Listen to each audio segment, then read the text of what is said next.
Drink it in, drink it in, drink it in, man. It is picked off by the line. Darius Slay's got it. Coming back right side 25. Picks up a block at the 30. Darius at the 40. Drink it in, drink it in. Drink it in, drink it in, drink it in, man. Rolls to the right. Stafford throws deep. Got a man out there. End zone. Caught. Touchdown, Detroit Lions. Marvin Jones. Stafford! Drink it in, drink it in. Touchdown, Detroit Lions. Cornbread.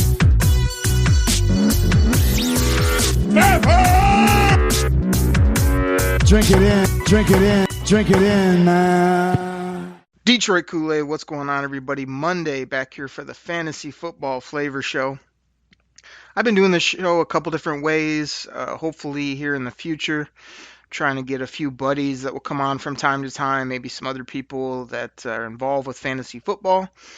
And usually I'm giving you guys either a 2-minute drill, or I'm talking about strategy, or I'm telling you about all these crazy different fantasy leagues I'm in and how they're doing, and, all types of things here on the Fantasy Football Flavor. But today I want to keep it pretty simple again. I want to talk about one major topic, and just get this out for you guys here on a Monday, and see what you think about it. So as I was kind of thinking, what can I talk about? Like I said last week, I'll probably still do some 2-minute drills where I'm getting you guys updated on who blew up and who had crazy good stat lines and who won you a fantasy week. But for the most part, you guys know that. I mean, if you're big into fantasy football, you watch the games, you're probably plugged in.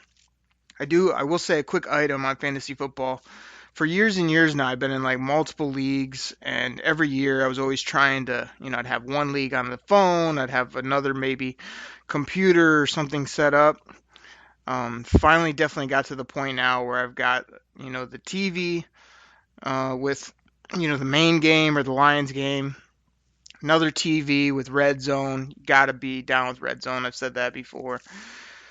And then I've got was able to kind of you can get screens for so cheap now. I got like another screen or 2 or 3 maybe, that have like all my fantasy leagues sort of divvied up. So on one big screen, I can end up getting 4 or 5 of my leagues on that screen, where I can, while I'm watching the other games, I can see at least without having to be all over my phone. Lets me sort of do other things, text friends or be on Twitter, whatever you want to do on your phone, frees you up there. But as you're watching the game, you can just peek to the left or the right and you can sort of see where you're at. So really fun these last few weeks, sort of keeping up with my leagues this year that way, where man, just the roller coasters of a fantasy week is crazy. You'll be totally up 1 minute, thinking, oh man, look at that guy just house one from 50, I'm rolling.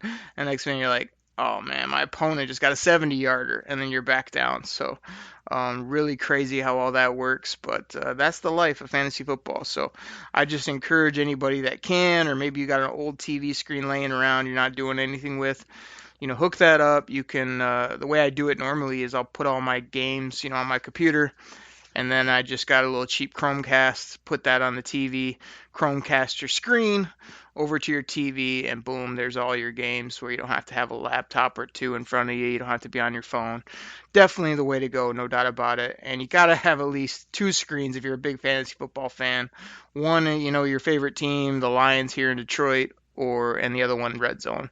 Got to have Red Zone rolling all day. Sometimes I even like it, Lions have a late game or a night game, I can throw Red Zone on and just crank that volume, because that's where you get all the touchdowns, all the updates, all the different things that are going on with all your teams, players, whatever it may be. So definitely do that if you can, get that setup rolling. And like I said, it took me a few years before I got the setup. Now I think I got it right.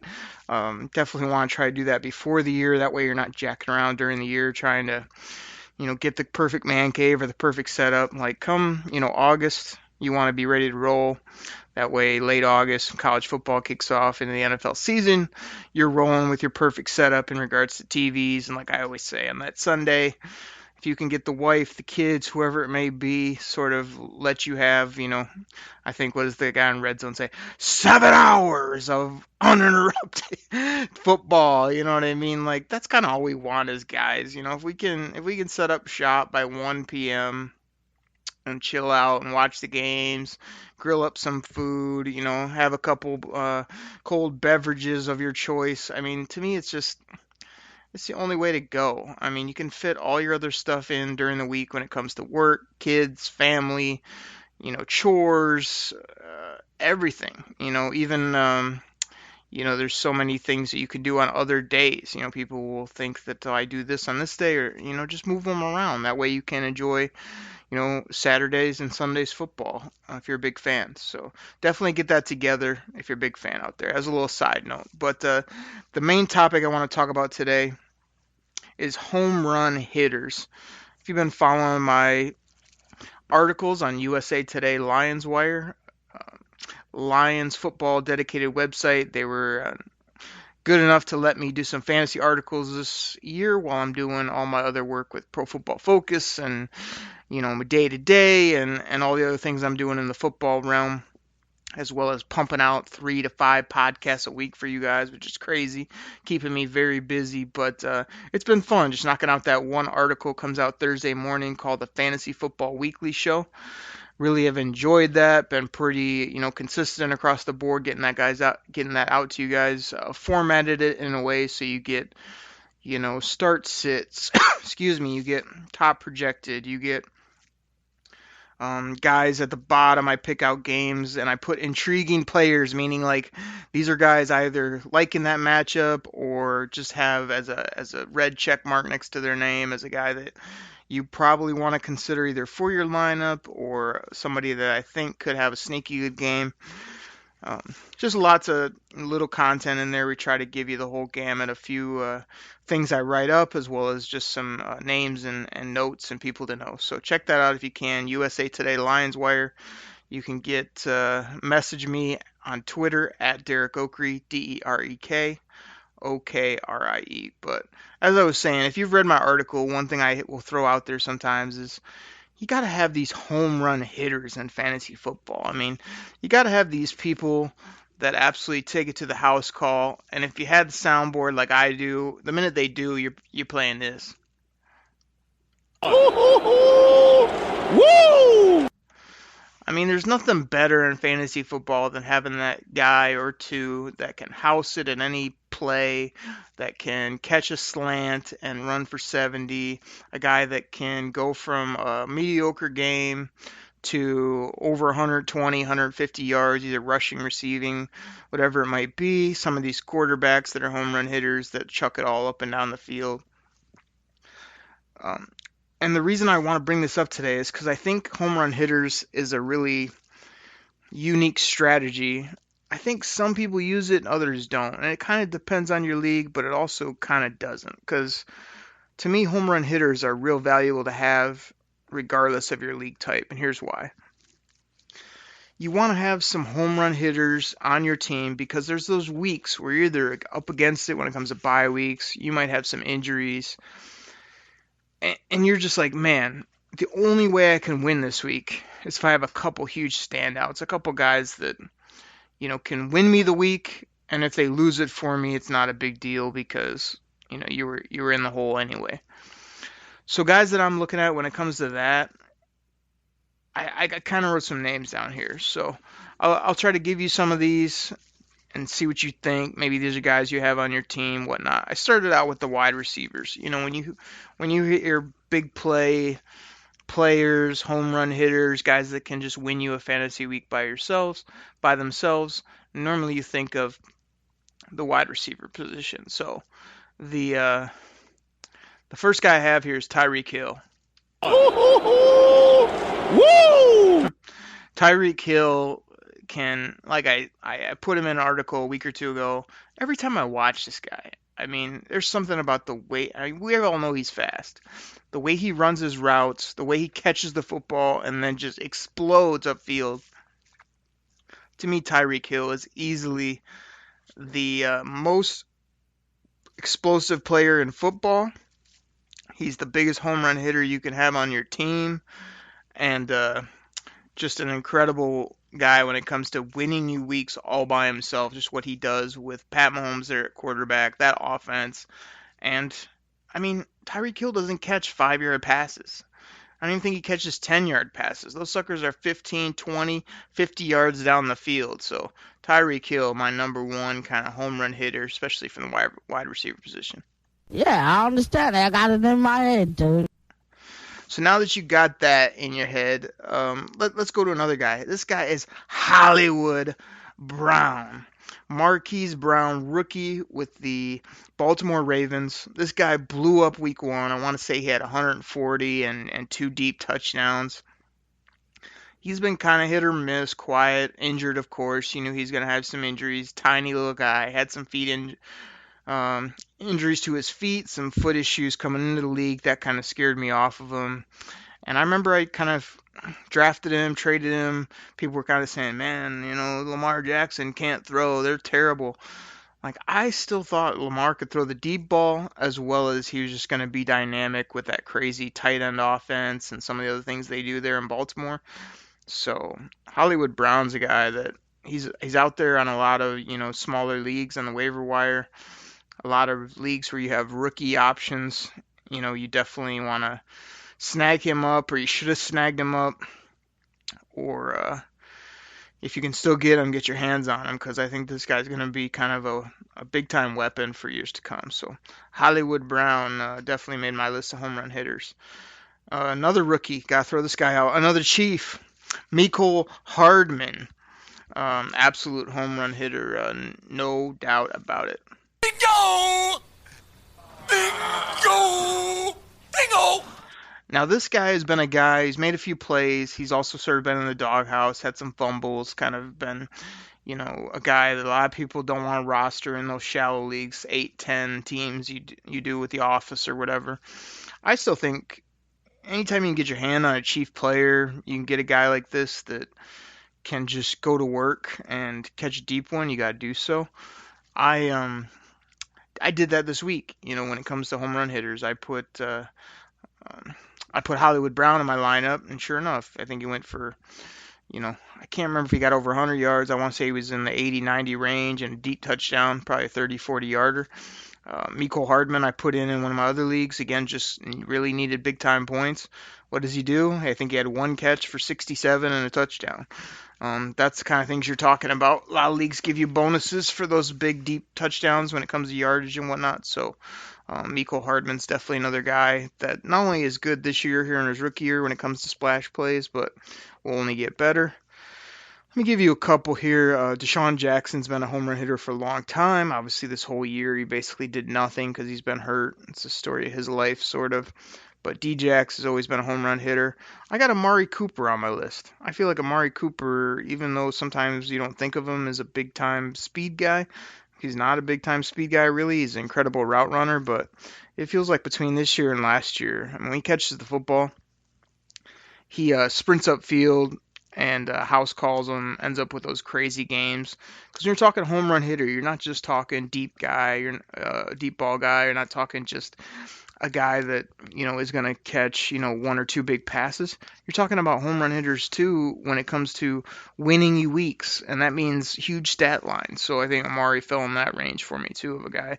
There's been lots of times where I think he's putting up 150 plus, 200 yards, and a couple touchdowns. That'll easily win you your fantasy week on most occasions. DJ Chark's another young guy. This was a guy that I actually held on to for a year or two when it came to a deep dynasty.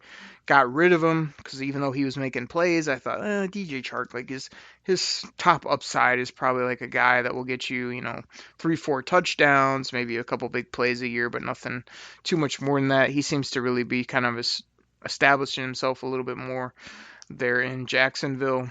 And I like Jacksonville, Nick Foles I feel like they got a good run game. I think their team will bounce back over the next little bit here. So DJ Chark made my list.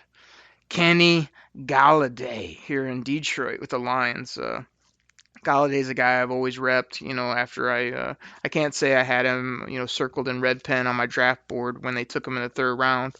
But soon enough, after he came right out kind of as a rookie and made a few plays, did a little more work on him, looked at him and thought, man, this is a big-bodied, smooth receiver that can do some things and can score those big touchdowns. I mean, he does other things too, but he definitely can take it up over the top. And Matt Stafford's been doing a great job getting him the ball.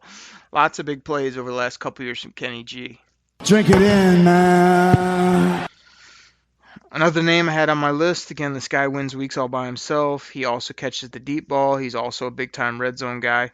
Mike Evans, man. If you look at Mike Evans' numbers, he doesn't really get the love he should when it comes to fantasy football, but this guy's big-time.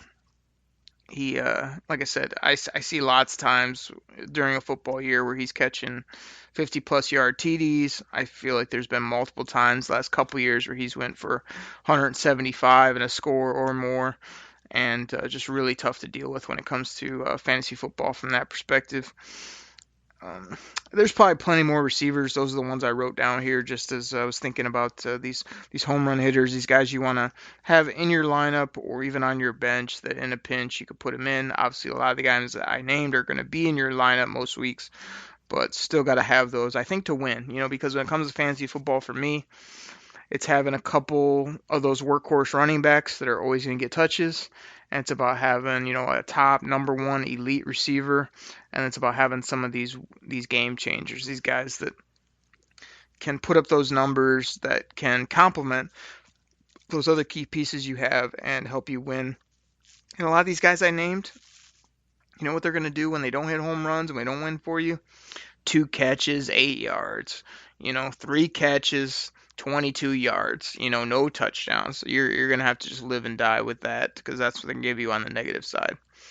When it comes to running backs, and I'm thinking home run hitter, I mean, I can't say this guy has had a ton of success in this area, but I put him top of my list because he's top of mind for me right now. Feel like he's the best running back in the game, based on what I saw last night. Again, the Minnesota Vikings played the Cowboys in Dallas, and Dalvin Cook looked like the best player on the field by far. I mean, they even loaded up to stop this guy, and like every time he touched it, I feel like he was going for 10, 12, 15 yards. He looks like he's in warp speed when he hits the hole. He can catch it. He's big. He's a force. So I think Dalvin Cook, when it comes to home run hitters, a couple of those screen passes he caught, and just next thing you know, he was 30 yards downfield breaking tackles. It was crazy. The main home run hitter a lot of people think of, especially in the pass game, you're going to want to think of Alvin Kamara. I mean, a guy that can catch it. He's smaller. People think of those smaller guys as those home run hitters when it comes to running backs. I always feel like Kamara hits a number of big plays. He also puts up crazy stat lines. Like if they get him involved in the running game and the passing game, he's that guy that'll put up, 80 rushing, 130 receiving, and 3 total touchdowns on a crazy good day, and that's hard to beat, no doubt. So Kamara's a beast, no doubt about it. The next name on my list is a guy I've talked about. This is another not under the radar type of guy. It's Saquon Barkley. They also you might also know him as Saquads. This guy, I mean, is a specimen in the jersey. Everybody kind of compares him to the best RB, maybe since Barry. He can do it all. Smart, big, physical, fast, catch it, do everything. Like, there's been a lot of times, between last year and this year where he's catching a screen, housing it. He's breaking a tackle, leaping over a guy, and then going for 30, 40, 50-plus yard touchdowns. So Barkley had to make my list as a home run hitter from the running back position. This guy is a little bit under the radar, this next guy. And I feel like every time I watch him, either in prime time or just kind of catch highlights, this guy seems to house call a lot of plays because, I mean, I can't say he gets a ton of touches, but when he does, he's always doing something with it and making plays. So Matt Breida made my list as kind of a guy that, he's playing tonight on Monday Night Football when I'm recording this. We'll kind of see what he does, but he seems to find a crease, hit the hole, and always put up like those, not the crazy stat lines, but kind of that, 50-yard touchdown, 40-yard touchdown, big crease plays that will help win you a week. And Tevin Coleman's been doing that in his absence. He's been out. Burrito's been out a little bit hurt. Seems like Tevin Coleman is doing that too. So maybe it's a scheme thing as well as just these type of running backs that can house things. Nick Chubb made my list from the running back perspective. This was a guy that was an absolute specimen in college, had that terrible injury. He just put up crazy numbers at the combine. He's just kind of a guy that has all the measurables you want. Really seems to run it well every week, even though the Cleveland Browns have been, I don't know, I guess get the soundbite out. Struggling. But they were able to get a win yesterday, and man, Nick Chubb, Kareem Hunt, some of those receivers, and that quarterback that I like, which Grifka is not as big of a fan. You might have heard. I'm like, that's Baker Mayfield right there, Baker. Yeah. I just want to let you know, he sucks. Okay. Yeah, there you go. Mark it down.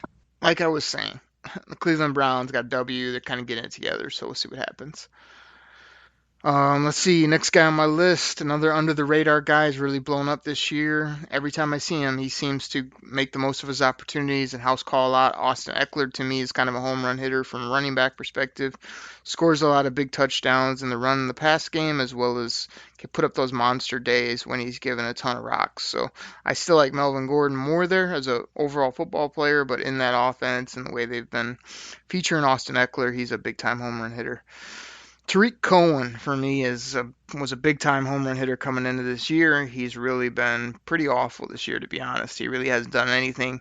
He snuck in the end zone against my Lions, which annoyed me because I figured he would. He did. But he still hasn't had that big game. I think when I pulled his stats up before this year, I took him in a couple leagues. He had like 80 catches last year and had a good amount of yardage and even some big touchdowns. But this year, just been nothing for Cohen. But to me, when it comes to his speed, his ability to play the game when used right, Tariq Cohen is kind of a sneaky home run hitter that you can get late in your draft or probably even out there on a lot of waiver wires.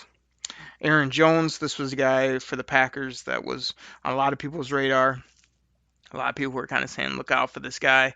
He's gonna ball out this year. He's gonna win you weeks. He's gonna win you fantasy leagues. And man, I gotta admit, Herm Edwards would be proud of Aaron Jones of the Packers because he's helping you win weeks, no doubt.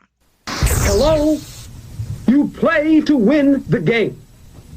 You don't play to just play it. That's the great thing about sports. You play to win. And I don't care if you don't have any wins. You go play to win. When you start telling me it doesn't matter, then retire. Get out. Classic Herm Edward. And I was just telling the Big Hughes today, I was like, man, Hughes, like fantasy football is driving me nuts because I hate to lose. I play to win the games. And it doesn't matter if I can go 7 out of 8, 5 out of 8. I want to win 8 out of 8. All my leagues I want to get a W in. And it drives me nuts when I lose, especially when it's like you lose by a few points or I should have played this guy and this guy, your team you're playing hadn't done anything and then the team you're going against drops the high score of the week. Like, oh my gosh, this is crazy how things happen in fantasy football. But play to win the games, and Aaron Jones has been winning some games for fantasy owners, no doubt about it. The last name I wrote, again, you can probably find other ones that I'm missing, but this is an obvious one. Christian McCaffrey might be the MVP of the league. They put up his stat numbers the other day. It was crazy. It was back to LT, back, probably over a decade plus ago, where he was just scoring 3-4 touchdowns a week. It felt like those numbers are insane. Christian McCaffrey can catch it, can run it. Physical guy for kind of, the rap he gets of being a smaller kind of, type of guy. He's built. He can do things. He's a heck of a player. I remember I took him in a couple different leagues when he came out as a rookie. I was super high on him. And it's funny that I'm talking about this topic because the main reason I either traded McCaffrey, I think it was in 1, maybe 2 leagues where I kind of moved on from him, was because that rookie year, they didn't use him at all in the run game. You know, he was just a receiver, and he wasn't hitting any big plays. I remember telling people, like, I thought this guy was gonna catch a 5-yard pass and go 70, you know, and he wasn't doing that. And I was just like, if he's not gonna do that, and you're not gonna run him at least, 10, 15 at that point times a game, I just felt like he's going to be a glorified slot receiver playing running back. And yeah, that's valuable to some degree, but I just didn't see him doing what he's doing now. So Christian McCaffrey, absolute tip of the cap, balling out. I always loved his character, the fact how he could catch it, and he's just so ridiculous from running routes. I mean, the guy could be a top level receiver any day of the week, twice on Sundays, and instead he plays running back, which makes it even harder to deal with him. When you're game planning for that squad, and even the way Norv Turner moves him around and has that funky offense, so he's just hard to deal with. We'll see what they do at quarterback moving forward, if Kyle Allen is the real deal, and, whatever, but McCaffrey's a beast, man. He's definitely a home run hitter. Anytime you get your hands on him and some of the other people I named in fantasy, you want to do so because, like I say, from a running back too, you do want those guys that are going to get you 20 plus touches easy, the Zekes, the Leonard Fournettes, people like that. But when you have these guys like Dalvin Cook, Kamara, Barkley, and McCaffrey, even Chubb, like if you can get your hands on those guys, they're going to win you fantasy leagues consistently. So grab them up, especially in Dynasty, hold on to them because those guys are players, ballers, absolute game changers, no doubt. Put a couple tight ends. Again, tight ends, I was trying to think, like, who's a tight end now that's just small and catches the ball and houses it. And there weren't a ton of names that came to, like, who are the explosive tight ends? So I just came up with names you definitely already know. To me, Travis Kelce's the home run hitter when it comes to tight ends because every week I watch him, he's either catching touchdowns, or he's catching seam passes, or he's breaking tackles and running up the field clean. He's crazy. I mean, I feel like he's getting older and just waiting for that drop off. But right now, he's a home run hitter tight end if that's what you want from that position. Evan Ingram have another injury riddled year, but he's basically a receiver playing tight end. He's a guy that I would say is on this list as a home run hitter, not only from catching a deep ball and scoring, but a guy that when he's right, he should be featured in that Giants offense. And you would think he'd get 7 balls, 110, 15 yards, and 2 touchdowns. It'd kind of be like a good top end, really win you a week when it comes to a tight end position for Evan Ingram. George Kittle, another name that has blown up on the scene. I mean, I didn't see this coming from him, but now when I watch him, he's everything you want from the tight end position, and we may get into it in the Detroit Koolaid Cast later this week, but gosh, this is the kind of player I need TJ Hawkinson to be when it comes to just this guy makes plays. He looks super athletic when he catches the football. He's determined. He's a wild man. I mean, I don't know that Hawk has that personality, but I feel like Kittle, that crazy side of him, that ability to just be a out there type personality on the football field especially, it does really help you because the NFL is not a game for the weak, for the shy, for the quiet, really. Yeah, there's cases here or there where that has worked for people, but you got to be a little crazy and you got to be a little out there to totally excel in the NFL, and I feel like George Kittle does that on a weekly basis. And then the last one I put, this was kind of a split because I really like both these guys, and they're in a perfect offense and they get featured all day, every day. Zach Ertz and Dallas Goedert. I mean, you want to add those guys. I've never been a huge proponent of taking a top tight end in fantasy. I definitely like to wait till the mid-late rounds to sort of get a good value type of guy, but I'm definitely seeing it where people are taking these guys super high and just having a dead stud in their lineup every week from a tight end perspective. And if all things else are equal, running backs, wide receivers, and QBs are basically a wash, whoever's got that really good tight end that's going to see the football, see the end zone, and see big plays is probably going to win. So I think those guys can be game changers, home run hitters as I call them from the tight end perspective. So that's what I did, just did the skill positions for you when it comes to running backs, wide receivers, and tight ends. Definitely look at this in your lineup, especially, like I said, if there's a week you're going into it and you don't think you have a great chance, you're looking at your projections and you're going to lose by 20, 30 plus points. try to get some of these guys in your lineup, especially those guys that are sitting out there on the waiver wire. Hey, if Mecole Hardman is out there, snag him up, put him in your lineup because Pat Mahomes is back slinging that thing for 400 yards and 3-4 touchdowns a game. And, if you got a running back situation and maybe you can get your hands on one of the guys I mentioned, who knows? All they need is a crease. They can house one, and you can get that touchdown. You get that yardage. And some of the leagues I play in, as well as you out there, have bonuses for these deep touchdowns. Maybe over 100 yards, you get a bonus. That's where you need these guys that in the snap of fingers can break one off, win you a fantasy week, and put you on top of your opponent for a big dubski when it comes to fantasy football. So that's all I got, everybody. Thank you so much. Get those home run hitters in your lineup. We'll be talking all things Detroit Lions on Wednesday and Friday on the Detroit Koolaid Cast. I thank you so much for listening to the Fantasy Football Flavor Show, and please shout me out, give me a follow, talk some sports with me on Twitter at Derek Okrie. Again, that's DerekOkrie. Thank you so much, everybody. I really appreciate it. And for now, I'm out. Pack the bag, start the plane. This game is over. It is over. What a comeback by the Lions. Drink it in, man.